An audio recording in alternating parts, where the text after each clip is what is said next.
नमस्कार, news 18 update देख रहे हैं आप। आपके साथ मैं हूं संतोष कंगवार। बुलेटिन की शुरुआत करेंगे पटना से आ रही बड़ी खबर के साथ। अटल पथ पर सड़क दुर्घटना हुई है। पेट्रोलिंग कर रहे पुलिस वाले भाग खड़े हुए हैं। पटना पुलिस पर बड़ा आरोप लगा है। पेट्रोलिंग की गाड़ी लेकर भागे हैं पुलिस वाले। घायल युवक को नहीं पहुंचाया गया अस्पताल। इस वक्त की बड़ी खबर आपको बता रहे हैं। सड़क हादसे में घायल युवक की मौत हो गई है। बाइक सवार युवक की मौत की खबर मिल रही है। अस्पताल पहुंचाने के बदले पुलिस वाले भाग खड़े हुए हैं, ऐसे आरोप लग रहे हैं। पुलिस की गाड़ी का नंबर भी दर्ज कर लिया गया है, VR 02AA 6201। इसी गाड़ी से पेट्रोलिंग कर रहे थे पुलिस वाले, लेकिन वो घायल युवक को अस्पताल पहुंचाने की जगह भाग खड़े हुए। युवक की बाइक का नंबर VR 01 FN 4701। ये गाड़ी जो बाइक है उसका नंबर बताया जा रहा है। अमित हमारे संवाददाता ज्यादा जानकारी के साथ फोन लाइन पर खड़े हैं। अमित, क्या जानकारी है? पुलिस वाले क्यों भाग खड़े हुए और जो घायल था उसे अस्पताल क्यों नहीं पहुंचाया गया? देखिए, युवक जो है वो उसकी मौत मौके पे ही हो गई थी, क्योंकि रेस ड्राइविंग था, काफी तेज रफ्तार से वो बाइक भगा रहा था, जैसा कि स्थानीय लोगों का कहना है। और लोगों ने जो बताया कि रोड डिवाइडर से उसकी बाइक जैसे संतुलित होकर के टकराई, काफी तेज आवाज हुआ और उसके बाद युवक जो है वो अचेत अवस्था में वहां गिरा। जब लोग उसे देखने गए तो युवक की मौत हो गई थी। और इस बाद जब उस रास्ते से हम गुजर रहे थे, न्यूज 18 की टीम गुजर रही थी, तो पीछे से एक पेट्रोलिंग गाड़ी भी आ रही थी, जिसका नंबर अभी आपने बताया। उसमें 3 महिला पुलिसकर्मी थी। उनकी जिप्सी को मैंने रोकाया और कहा कि युवक जो है दुर्घटना हुई है, मौत हो गई है संभवतः, से आप अस्पताल लेकर के जाइए। तो पहले तो जो महिला पुलिसकर्मी थी तीनों, उन्होंने कहा कि हम रुकते हैं, हम इनको लेकर के जाएंगे। लेकिन फिर जैसे ही भीड़ की तरफ हम बढ़े, पुलिस जो जिप्सी थी जिसमें 3 महिला पुलिसकर्मी सवार थी, वो वहां से 9-11 हो गई। और फिर उस पूरी खबर को हमने बनाई और फिर जो पटना के जो ट्रैफिक के पुलिस। अमित, आप ये कहना चाह रहे हैं कि पुलिस की जो गाड़ी थी उसमें 3 महिला पुलिसकर्मी थी? जी बिल्कुल, वो तीनों महिला पुलिसकर्मी थी और इसकी सूचना तत्काल जो DSP है ट्रैफिक यातायात के, उनको मैंने ये खबर दी, तो उन्होंने कहा कि मौके पर भेजते हैं दूसरी पुलिस टीम को। और जब उन पुलिसकर्मी वहां से जो फरार हुई थी उनको मैंने चेज किया, तो वो मेरिन ड्राइव यानी कि गंगा पथ गोलंबर के पास वो खड़ा होकर के फिर गप मार रही थी। जब वहां हम पहुंचे और वहां उनसे हमने पूछा कि आपने ऐसा क्यों किया, आपकी जवाबदेही बनती है, आप एक घायल युवक जो मृत हो गया और उसको आपने अस्पताल नहीं पहुंचाया। तो उनकी दलील अपनी बेतुका दलील थी कि ये हमारे साथ पुलिस पदाधिकारी नहीं थे और इस कारण से हमने वहां हम लोगों ने नहीं रुका, क्योंकि युवक मर गया था तो उसको अस्पताल पहुंचा के ही हम क्या करते। तो ये असंवेदनशीलता जो है पटना पुलिस की नजर आई है। वाकई असंवेदनशीलता ये सामने आई है। एक पुलिसकर्मी की ड्यूटी है कि कोई भी पीड़ित हो, अगर वो उसकी जान बच सकती थी उसे अस्पताल पहुंचाना चाहिए था। लेकिन ना, जैसा आप बता रहे हैं कि युवक बहुत तेज गाड़ी से चल रहा था, गाड़ी उस तरह की डैमेज नजर नहीं आ रही है जितनी स्पीड बता रहे हैं स्थानीय लोग, और कह रहे हैं कि जब गाड़ी टकराई थी डिवाइडर से उसके तुरंत बाद उसकी मौत हो गई थी। जी बिल्कुल, देखिए युवक चूंकि बेहद अचेत अवस्था में था और उसकी सांसें चल रही नहीं चल रही, जब लोग फिर जमा हुए तो उसके बाद उनको देखा तो वो मृत अवस्था में थे, उनकी सांसें थम चुकी थी, जो लोगों ने देखा भी और मैंने भी देखा कि युवक जो है एकदम से मृत हो गया था। लेकिन मृत हो या घायल अवस्था में हो, वो अपनी जगह की बात है। पुलिस की जो ड्यूटी थी, जो ड्यूटी हमने निभाया अपने मीडियाकर्मी के तौर पे, कि हमने इसकी सूचना तत्काल बड़े पुलिस अधिकारी को दिया कि देखिए आपकी पुलिस टीम जो है वो युवक को जो मृत है वो उसे अस्पताल न ले जाकर के अस्पताल ले जाना पुलिस वालों की ड्यूटी थी। अमित, आप हमारे साथ बने रहिए। आपने ग्राउंड जीरो से जो रिपोर्ट की है, सबसे पहले वो रिपोर्ट दिखाते हैं। वो जो जायजा लिया था, आपने बात की थी, वो सबसे पहले अपने दर्शकों को दिखाते हैं। अटल पथ पे आए दिन दुर्घटनाएं होती है और आज एक बार फिर अटल पथ पे एक बड़ी दुर्घटना हुई है और यहाँ पे बाइक जो चलाने वाला शख्स है वो स्पॉट डेथ कर गया है। यहाँ पे भीड़ जमी है और जो लोग हैं इन्होंने पुलिस को सूचना दी। पुलिस यहाँ पे आई, कैमरे में भी पुलिस की जिप्सी को आप देख सकते हैं, लेकिन पुलिस जो है वो निकल गई क्योंकि उसमें कोई पदाधिकारी नहीं थे, सिर्फ जो महिला फोर्स थी वो उस गाड़ी में थी। तो कैसे एक्सीडेंट हुआ है? ये एक्सीडेंट कैसे हुआ? ये बाइक से एक्सीडेंट हुआ है। हाँ। बाइक से कुछ लड़के जा रहे थे, उसी से डैश हुआ है तो एक्सीडेंट हुआ है। ये डैश रोड जी गार्डर में हुआ है, गार्डर में लगे जी। ये स्पॉट डेथ? जी स्पॉट डेथ हो पाई नहीं, अभी तक तो पहचान रोहतास के रहने वाले हैं और अभी फोन उनका डैमेज हो गया तो पता नहीं चल रहा है। और एक पुलिस की जीप आई थी, वो भी भाग गई। पता नहीं, उसमें तो खाली महिला थी। अब महिलाएं क्या करेंगे, वहाँ पे महिला सिपाही लोग थी। अब जेंट्स कोई सिपाही आएगा तो देखेगा इन लोगों को। हमेशा ये एक्सीडेंट बराबर हमेशा इस रोड पे होते रहता है। जब तक प्रशासन यहाँ पे नहीं रहेगा तब तक ये एक्सीडेंट्स बंद नहीं होंगे। बिल्कुल, देखिए यहाँ पे एक्सीडेंट जो है हुई है और लोग जो है वो उनका कहना है कि प्रशासन जो है वो पूरे तौर पे जब तक एक्टिव नहीं होगी तब तक ये एक्सीडेंट जो है वो नहीं थमेंगे। और इस दुर्घटना में जिस युवक की मौत हुई है उसके बारे में कहा जा रहा है कि ये सासाराम रोहतास का रहने वाला है। फिलहाल इसकी पहचान जो है वो पुष्ट की जा रही है, लेकिन सबसे बड़ी बात है कि पुलिस मौके पर दिखी, दुर्घटना हुई है और पुलिस इसे अस्पताल ले जाने के बजाय, आगे की कानूनी कार्रवाई करने के बजाय जो है घटनास्थल से 9-11 हो गई, जो कहीं न कहीं बड़ा सवाल खड़ा करता है पटना पुलिस की कार्यशैली पे। कैमरा पर्सन सुबोध के साथ अमित कुमार, न्यूज 18 पटना। और हमारे संवाददाता अमित लगातार बने हुए हैं। अमित, पुलिस की संवेदनहीनता पर आएंगे, लेकिन उससे पहले क्या मैं अब ये जानना चाह रहा हूं, जो जिस युवक की मृत्यु हुई है क्या उनकी पहचान कर ली गई है? क्योंकि रोहतास के रहने वाले हैं ये बताया जा रहा है, लेकिन रोहतास के रहने वाले वो कौन है, उनके परिजनों को क्या सूचित कर दिया गया है? देखिए, जो लड़के के पास से जो डीएल मिला था उसके आधार पे लोगों ने बताया कि ये सासाराम रोहतास का रहने वाला है। आगे की जो डिटेल है वो पुलिस टीम जब मौके पे पहुंचीगी तो वो पता करेगी। लेकिन सबसे बड़ी बात है कि जो युवक है वो काफी तेज गति में ये बाइक ड्राइव कर रहा था, भगा रहा था, जैसा लोगों ने कहा, और दुर्घटना में मौत हुई। बड़ा सवाल ये है कि युवक की मौत हो गई और जो पुलिस थी उसकी असंवेदनशीलता जो है वो सामने देखने को मिली।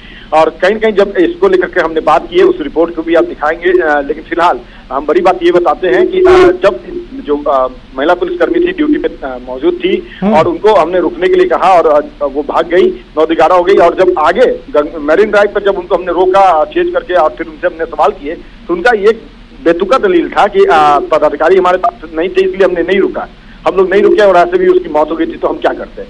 समझ सकते हैं कि पटना पुलिस जो है वो अपनी ड्यूटी को लेकर के कितनी गंभीर है, कितने संवेदनशील है पटना पुलिस। कहने को तो लगातार पटना पुलिस ये कहती है कि पटना पुलिस आपकी सेवा में सदैव तत्पर है, लेकिन ये तत्परता जो है वो संवेदनशीलता में आज नजर आई है। युवक की पहचान अब की जा रही है, चूंकि डीएल पे जो है वो फोन नंबर उनके नहीं थे, तो आगे की फर्दर जो एड्रेस है उसके बिना पर और गाड़ी में का जो नंबर है उससे जो नंबर है उसका डिटेल एड्रेस निकाला जा रहा है। डिटेल एड्रेस निकाला जा रहा है कि परिजनों को सूचित कर सके। अमित, आप हमारे साथ बने रहिए क्योंकि वो रिपोर्ट भी दिखाना बहुत जरूरी है। जब आपने महिला पुलिसकर्मियों से जब बातचीत की थी तब महिला पुलिसकर्मियों ने किस तरह से संवेदनहीन बयान दिया था, असंवेदनशील बयान दिया था, वो एक बार अपने दर्शकों को सुना देते हैं कि उनकी सुरक्षा में तत्पर रहने का वादा करने वाली पुलिस किस तरह से अपनी जिम्मेदारी से पलड़ा झाड़ती हुई भागती नजर आती है। वहाँ से छोड़ के क्यों चली आई? पीआईआर को इन्फॉर्म किया तो गया। नहीं तो आप लोग को वहाँ रहना चाहिए था ना, वहाँ से छोड़ के क्यों चली आई? वो डेथ कर चुके थे ना। तो डेथ कर चुके तो आप छोड़ के चली आएंगी? छोड़ के कहाँ, इन्फॉर्म किया गया, एम्बुलेंस आ रही थी। छोड़ के हम लोग नहीं आए, हम लोग तक वहाँ एम्बुलेंस नहीं पहुँची। प्रियंका जी पहुँच गई है सर, आप जाके देखिए, पहुँच चुकी है, वहीं से आया हूँ अभी। पहुँच चुकी है। आप लोग ड्यूटी कर रही है ना, तो क्यों छोड़ के चली आई? सर मैं तो अभी आई हूँ। अभी नहीं, आप गाड़ी में थी ना आप लोग? ये थी गाड़ी में? गाड़ी में थी आप, वीडियो में रिकॉर्डिंग है। झूठ मत बोलिए, देखिए ड्यूटी से भागी हैं आप, झूठ मत बोलिए। क्यों छोड़ के आएंगे आप? सर पदाधिकारी नहीं थे गाड़ी में। पदाधिकारी नहीं थे तो आप छोड़ के चले आएंगे आप लोग? सर वायरलेस मर गया, वायरलेस बोल रहे थे, पता इन्फॉर्म कर दिए सब। मतलब वहाँ क्या स्थिति है उससे कोई मतलब नहीं है, आप लोग चलिए आएंगे। चलिए, तो ये देखिए ये संवेदना है पटना पुलिस की। इनका कहना है कि पदाधिकारी नहीं थे। पदाधिकारी आखिर क्यों नहीं थे ड्यूटी पे? गाड़ी नंबर भी देख लीजिए, ये गाड़ी नंबर है BR02AA6201 और ये पेट्रोलिंग पे थी। इनको हमने रोका भी और कहा कि देखिए घटना हुई है, मौत हो गई है युवक की, यहाँ आगे की कानूनी कार्रवाई करें। लेकिन ये तमाम जो कांस्टेबल हैं जो गाड़ी में मौजूद थी वो मृत अवस्था में युवक को छोड़ के यहाँ भाग करके आ गई और अब ये दलील दे रही है कि पदाधिकारी नहीं थे इसलिए हमने कोई कार्रवाई नहीं किया। समझ सकती है पटना पुलिस का संवेदना है। अमित कुमार, न्यूज 18 पटना। और अमित हमारे संवाददाता लगातार हमारे साथ फोन लाइन पर बने हुए हैं। अमित, एक कहावत हमने गांव में सुनी है, एक तो चोरी ऊपर से सीना चोरी, कुछ उसी तरह का ये मंजर हो गया। एक तो ड्यूटी से भागते हुए नजर आ और ऊपर से आपसे ही कुतर्क करने लगी। देखिए बिल्कुल ये कहावत यहाँ पे बिल्कुल सटीक बैठ रहा है। और सबसे अहम बात है कि जब इस पूरे मामले को लेकर के पटना के जो ट्रैफिक डीएसपी हैं अनिल कुमार, उनसे हमने संपर्क किया तो उन्होंने पूरी संवेदना दिखाई और उन्होंने कहा कि बिल्कुल अमित जी शुक्रिया, हम अभी पुलिस टीम को भेजते हैं, हम भी मौके पे पहुंचते हैं। और उसके बाद जो है वो वहां पे पहुंचे। ऐसी जानकारी मिल रही है कि घटना के बाद वहां से हम निकले इनको चेंज करने के लिए तीनों पुलिसकर्मियों को, तो वहां पे हम रोक नहीं पाए, अन्यथा आगे की रिपोर्ट हम दिखाते कि कितने जल्दी देर में पुलिस पहुंची है। लेकिन सबसे बड़ी बात है कि ये तीनों पुलिसकर्मी अब इन पर आला अधिकारी जो है पटना के एसएसपी, जो अमूमन ऐसे लापरवाह पुलिसकर्मियों के खिलाफ एक्शन लेते हैं, अब देखना यह है कि इन पुलिसकर्मियों के खिलाफ किस तरह के वो एक्शन लेते हैं। लेकिन अहम बात यह है कि आखिर पुलिस की ड्यूटी जो है, जवाबदेही जो है, वो प्रशिक्षण नहीं बताया जाता है, ट्रेनिंग में बताया जाता है कि कैसे आपको जनता का सेवा करना है, कैसे लोगों को हिफाजत जान मान की करनी है। आज उस ड्यूटी को, उस कहीं न कहीं प्रशिक्षण को ये तीनों पुलिसकर्मी भूल गई। और जो अमूमन ये बातें सामने आ रही है कि लगातार जो महिला पुलिसकर्मी है वो ड्यूटी बेहतर तरीके से नहीं करती, बेहतर तरीके से ड्यूटी बिल्कुल नहीं हुई है अमित, लेकिन हमें गर्व है कि आपने अपनी ड्यूटी पूरी ईमानदारी के साथ की और आपने उन्हें उनका पार्ट भी पढ़ाया कि आपको ड्यूटी किस तरह से करनी चाहिए थी। आप इस पूरी रिपोर्ट को, इस पूरी खबर को कवर करते रहिए, जरूरत पड़ने पर आपसे आगे भी अपडेट लेंगे। अमित, आप हमारे साथ जुड़े, आपका बहुत बहुत शुक्रिया। शराब बंदी पर मांझी का बड़ा बयान सामने आया है। एसपी डीएम पीते हैं शराब, जीतन राम मांझी ने यह बयान दिया है। थाने में दरोगा शराब पीते हैं, जज भी शराब पीते हैं, रात में डीएम भी शराब पीते हैं। जीतन राम मांझी ने यह बड़ा बयान दिया है। केंद्रीय मंत्री हैं जीतन राम मांझी, उन्होंने कहा है कि सिर्फ मजदूर पकड़े जाते हैं जबकि शराब बड़े बड़े अधिकारी पीते हैं, बड़े तस्कर पकड़े जाते हैं। केंद्रीय एसएमई मंत्री हैं जीतन राम मांझी, जिन्होंने यह बड़ा बयान दिया है। जमुई में यह बड़ा बयान दिया गया है। बिहार में शराबबंदी को लेकर उन्होंने बड़ा आरोप लगाया। एसपी, डीएम और जज रात में शराब पीते हैं, यह आरोप लगाया गया है उनकी तरफ से।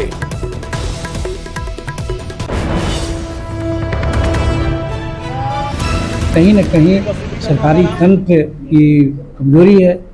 कुछ लोग ऐसे हैं जो इसमें काफी हाथ साफ कर रहे हैं, तो इसी चीज को हम विरोध करते हैं और हाथ साफ कर रहे हैं। और दूसरी ओर बड़े बड़े तस्कर नहीं पकड़ा रहा है, पाभर पीता है वो पकड़ा जाता है, आसर पीता है वो पकड़ा जाता है, थाना में दरोगा पीता है, एसपी पीता है, जज पीता है, कलेक्टर पीता है रात में, उसको कोई भी नजर नहीं लगाता है वो मजबूर जाता है उसको। और अररिया से बड़ी खबर मिल रही है। ठनका ने 3 लोगों की जान ले ली है। यह दुखद खबर अररिया से आपको बता रहे। एक युवक का, महिला और एक बच्ची की मौत की खबर मिल रही है। खेत में ये सभी लोग काम कर रहे थे, इसी दौरान ठनका की चपेट में आ गए और हादसा हो गया। रानीगंज के पहुंसरा बहियार की यह पूरी घटना है, जहां पर ठनका की चपेट में आने से 3 लोगों की मौत हो गई। बताया जा रहा है कि खेत में काम करने के दौरान यह हादसा हुआ है। ठनका गिरा, जिसकी चपेट में आने से एक युवक, एक महिला और एक बच्ची की मौत हो गई। और मोमोज खाने के शौकीन लोगों के लिए एक सावधान करने वाली खबर सामने आई। एक वीडियो सोशल मीडिया पर तेजी से वायरल हो रहा है, जो किसी के भी होश उड़ा सकता है। इसमें एक लड़का मैदे को पैर से गूंथ रहा है। वहीं नोएडा में एक ढाबे में काम करने वाले शख्स ने तंदूर में रोटी डालने से पहले थूक दिया।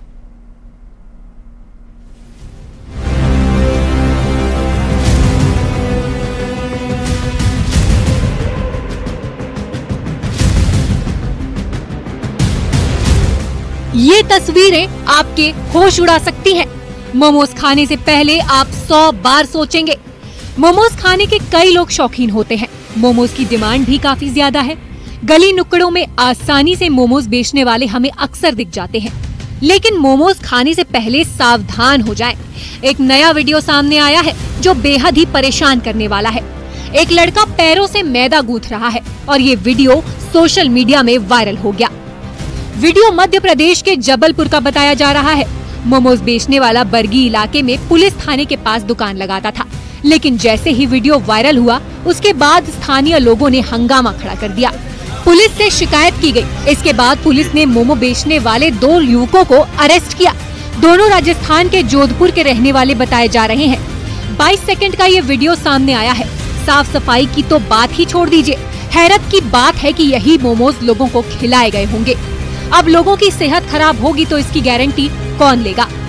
न्यूज़ 18 की टीम ने इसका रियलिटी चेक भी किया। एक वीडियो वायरल हो रहा है जिसमें कि मेंढा जो है वो पैरों से गूंथा जा रहा है, तो लोग थोड़ा सा सोचते हैं कि क्या सब जगह ऐसा होता है, आप क्या कहेंगे? नहीं, वो तो नहीं हो सकता ऐसे, तो कोई पता नहीं होता। हम लोग तो हाथ से ही गुनते सारा जी, पैर से तो कैसे गुन सकते हैं जी, तो पता नहीं कैसे, तो पता नहीं। तो आपके यहाँ जो मोमोज है वो उसका साफ सफाई का आप खास ख्याल रखते हैं? पूरा साफ सफाई से करते हैं, सब कुछ पूरा सफाई क्लीन करके अच्छी तरीका से पूरा हाथ से बुनते हैं। तो पर डे ही मेंढा जो है गूंथा जाता है या रखा हुआ यूज होता है, कैसे होता है, मतलब इतने बल्क में कैसे तैयारी होती है? तो तुरंत गुन के बनाते हैं। अच्छा। गुन के फिर ताजा बना लेते हैं। थोड़ा दिन रहेगा ना तो खराब हो जाता है, मैदा खट्टापन हो जाता है ना। पहले तो हम उनसे बात करेंगे जो मोमोज खा रहे हैं। आप ये बताइए, आप हमेशा आते हैं यहाँ पर? हाँ, कभी कभी आ जाता हूँ। तो एक वीडियो वायरल हो रहा है जिसमें कि मेंढा जो है वो पैरों से गूंथा जा रहा है, तो कहीं ना कहीं साफ सफाई का ख्याल नहीं रखा जा रहा, FIR तक भी दर्ज हो गई है। तो जब इस तरीके की चीजें आती है तो थोड़ा सा मन में एक ख्याल आता है कि हम जो खा रहे हैं वो कैसा है। आता है, क्या पता कैसा हो और कुछ भी, मतलब। तो आपने ये टेस्ट किया है तो आपको यहाँ पर मतलब लगता है कि यहाँ साफ सफाई से बनता होगा? हाँ, ऑब्वियसली बात है, इतनी अच्छी मार्केट में दुकान है तो साफ सफाई तो होगी। वहीं ग्रेटर नोएडा से भी एक बेहद ही हैरान करने वाला वीडियो सामने आया। यहाँ एक ढाबे में काम करने वाला शख्स रोटी को तंदूर में डालने से पहले थूकता दिखाई दिया। पुलिस ने मामले का संज्ञान लेते हुए शख्स को हिरासत में लिया। रबुपुरा कस्बे का ये वीडियो बताया जा रहा है। ये दोनों वीडियो बेहद सावधान करने वाले हैं। बाहर खाने से पहले बेहद सतर्क रहने की जरूरत है। Bureau report, news 18। भारत सरकार के पशुपालन एवं मत्स्य संसाधन विभाग की पहल पर बिहार में पहली बार चलंत मोबाइल पशु चिकित्सा इकाई और कॉल सेंटर की शुरुआत होने जा रही है। बिहार के गांव-गांव तक मोबाइल पशु चिकित्सा वैन से किसानों को लाभ पहुंचाया जाएगा। 534 मोबाइल पशु चिकित्सा इकाई शिकायत मिलने पर पहुंचेंगी और टीम जानवरों का इलाज करेगी। इससे किसानों को काफी लाभ होगा और पशुओं की मृत्यु दर में भारी कमी आएगी। इस खबर पर और ज्यादा जानकारी दे रहे हैं पटना संवाददाता संजय कुमार। भारत सरकार के पशुपालन एवं डेयरी विभाग के सौजन्य से बिहार के किसानों के लिए एक बड़ी पहल की गई है। तस्वीरों में देखिए 534 ये जो 534 मोबाइल पशु चिकित्सा इकाई एवं कॉल सेंटर हैं, इनका लोकार्पण और शुभारंभ होने जा रहा है बिहार में। इनमें 3 स्टाफ होंगे, डॉक्टर, पैरामेडिकल स्टाफ और एक डॉक्टर और एक ड्राइवर, यानी 3 स्टाफ की जो टीम होगी वह राज्य के विभिन्न जिलों में घूमेगी। फोन आएगा तो जाना होगा, यही टोल नंबर फ्री नंबर पे। टोल फ्री नंबर दिया होगा, कहाँ पे दिया होगा? 1962 हेल्पलाइन नंबर। तो ये आएगा तो आप लोग वहाँ पहुँचेंगे, किसान के पास पहुँचेंगे, उन्हें जानकारी। यस, कि डोर टू डोर सर्विस दिया जा सके। जैसे कि मान लीजिए किसान को अगर ज़रूरत पड़ता है तो उनको कम से कम ब्लॉक जाना पड़ता है, जो हर एक किसान को पॉसिबल नहीं हो पाता है, और खासकर in the case of large animals. तो इन दैट केस जैसे कि ये एम्बुलेटरी सर्विसेज है, ये डोर टू डोर जाएगी और किसान को एज इट इज़ सर्विस देने का प्रयास किया जाएगा। जो टोल फ्री नंबर है उस पर कॉल करेंगे। जी जी जी, टोल। अपनी समस्याओं का समाधान जो है इस चलंत जो वाहन है और जो कॉल सेंटर है इससे कर सकेंगे। कैमरा पर्सन मणि जुनेजा के साथ संजय कुमार, न्यूज़ 18 पटना। खबर बगहा से है, जहां वाल्मीकि टाइगर रिजर्व के कर्मियों ने वाल्मीकि नगर के विधायक रिंकू सिंह के घर से एक विषैले सांप का रेस्क्यू किया। बताया जाता है कि ये सांप काफी विषैला होता है और ये हवा में भी उड़ सकता है। आमतौर पर इसे पतार कहा जाता है, लेकिन इसका वास्तविक नाम ब्रॉन्ज बैक ट्री स्नेक है। अक्सर इस सांप की प्रजाति को पेड़ के आसपास ठिकाना बनाते देखा जाता है।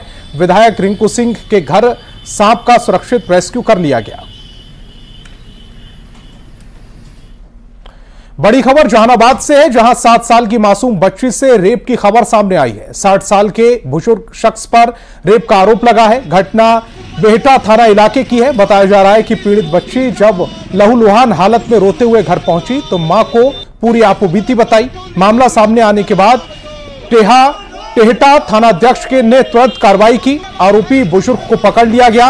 पीड़ित बच्ची और आरोपी शख्स दोनों का मेडिकल टेस्ट कराया गया है। पीड़ित की मां के आवेदन के आधार पर आगे की कार्रवाई की जा रही है। घटना को लेकर माले के प्रतिवाद मार्च निकाला है। आरोपी को फांसी की सजा देने की मांग की जा रही है। बच्ची को सोच सकते हैं कितना छोटी सी बच्ची होगी, उसके साथ लहूलुहान स्थिति में उसको जो है अस्पताल में लाया गया ऐसे लोगों को, चाहे कलकत्ता में जो डॉक्टर के साथ बलात्कार की घटना हुई, देश में बड़े बड़े लोग जो है वादे कर रहे हैं, बड़ी बड़ी घोषणाएं हो रही है, लेकिन इन लोगों को कोई कठोर सजा नहीं मिल रहा है। हम लोग कहते हैं कि ऐसे बलात्कारियों को फांसी होना चाहिए। तो इस बुलेटिन में फिलहाल इतना ही। आप देखते रहिए न्यूज़ 18 बिहार झारखंड।